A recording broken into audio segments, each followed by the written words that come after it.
Segunda, 6 de fevereiro. Verso para memorizar. De que adianta uma pessoa ganhar o mundo inteiro e perder a sua alma? Que daria uma pessoa em troca de sua alma? Marcos 8, 36 e 37. Abraão, o pai dos fiéis.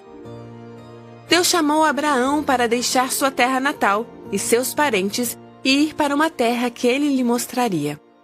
Embora não sejam dados detalhes, Abraão teve que deixar a terra de seu nascimento e o lugar em que passou seus primeiros anos.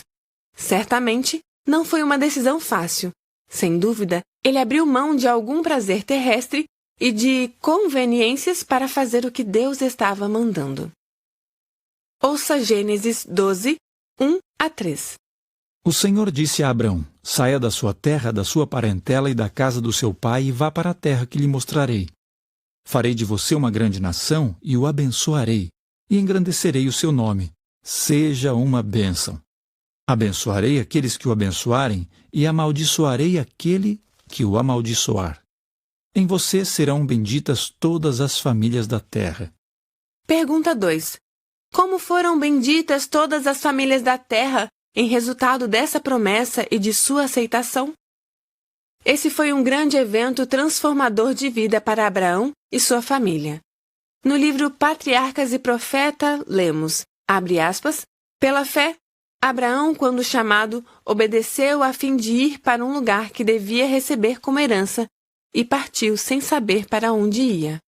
Aquela obediência inquestionável de Abraão é uma das provas mais notáveis de fé a serem encontradas em toda a Bíblia. Fecha aspas. A maioria das pessoas não estaria desejosa de deixar a sua pátria, amigos e familiares. Mas Abraão fez isso. Ele estava satisfeito em estar onde Deus queria que ele estivesse.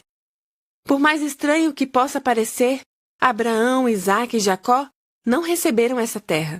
Contudo, permaneceram fiéis a Deus de toda maneira. Ouça Hebreus 11, 8 a 13. Pela fé, Abraão, quando chamado, obedeceu a fim de ir para um lugar que devia receber como herança, e partiu sem saber para onde ia.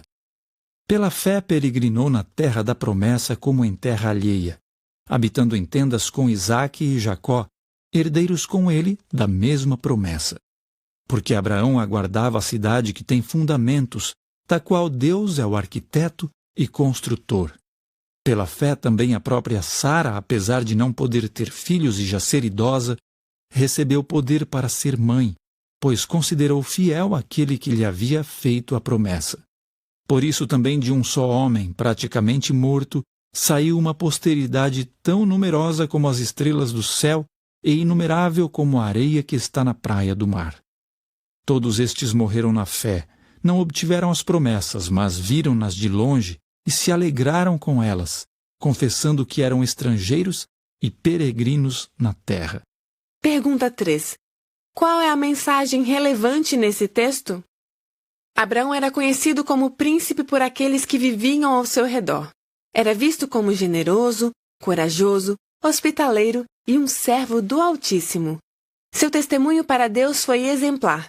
Pela graça divina, somos herdeiros de Abraão. É o caso de Abraão, que creu em Deus e isso lhe foi atribuído para a justiça. Saibam, portanto, que os que têm fé é que são filhos de Abraão. E se vocês são de Cristo, são também descendentes de Abraão e herdeiros segundo a promessa. No caso de Abraão, bem como no exemplo de Noé, vemos alguém que tomou uma grande decisão de mudança de vida como resultado de obedecer a Deus. Ouça 2 Coríntios 4, 18. Na medida em que não olhamos para as coisas que se veem, mas para as que não se veem.